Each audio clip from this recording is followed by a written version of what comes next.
Hello students, welcome once again in online classes. This is class 8 home science class. We have completed lesson 2 care of growth, meaning and importance. We have also completed some exercises, very short type question answer, short type question answers, objective types, fill in the blanks, true, false, etc. And today we will complete its log answers type question. And question number 1 is discuss the factors determining growth. Discuss the factors determining growth. And here is the answer: factors determining growth. But before you write these points, you have to give a heading by meaning of growth.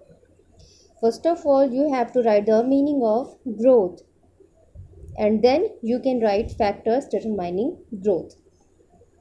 The changing occurring in the physical appearance of the child due to care and nutrition after the birth is called growth. Listen once again. The changing occurring in the physical appearance of the child due to care and nutrition after the birth is called growth. Now give a heading: factors determining growth.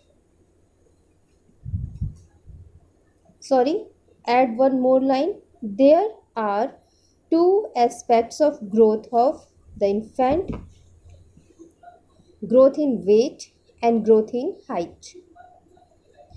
There are two aspects of growth of the infants: growth in weight and growth in height. Then give heading: factors determining growth.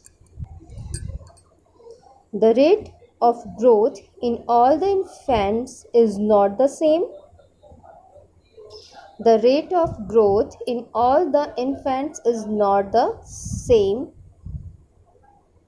Some grow faster than the other. Some grow faster than the other. The main factors determining growth are as below. Number 1, heredity.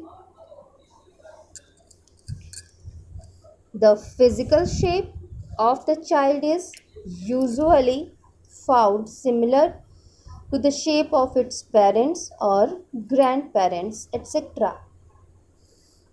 The physical shape of the child is usually found similar to the shape of its parent or grandparents, etc. Number 2, nutrition.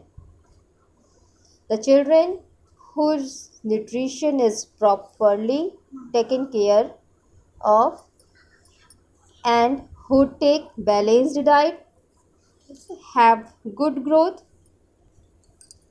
as compared to those who lack in these aspects. The children whose nutrition is properly taken care of and who take balanced diet have good growth as compared to those who lack in these aspects. Point number 3. Point number 3 is disease. If the physique of the child is such that he is very often sick and diseased, there would not be the proper growth of the child. If the physique of the child is such that he is very often sick and diseased, there would not be the proper growth of the child.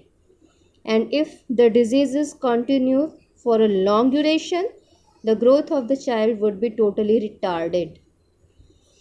If the disease continues for a long duration, the growth of the child would be totally retarded. Number 4, sentiments.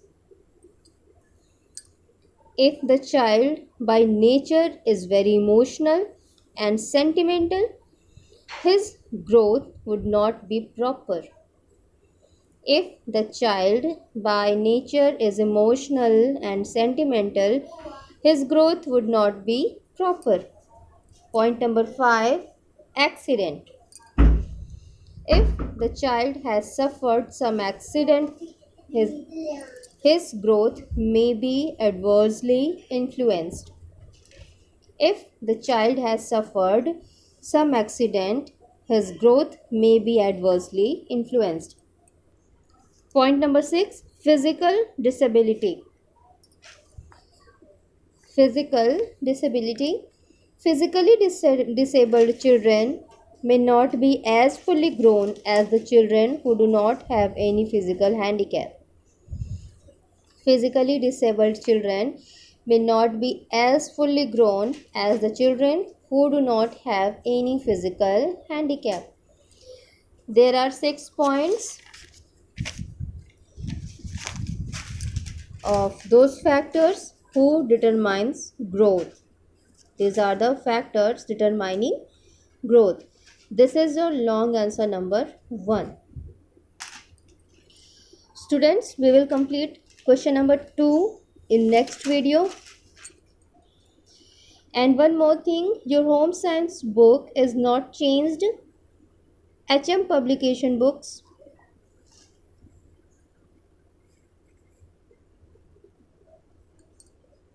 See, this is the book. This is a old book, but you have to buy book of HM publication. Okay children, take care, goodbye.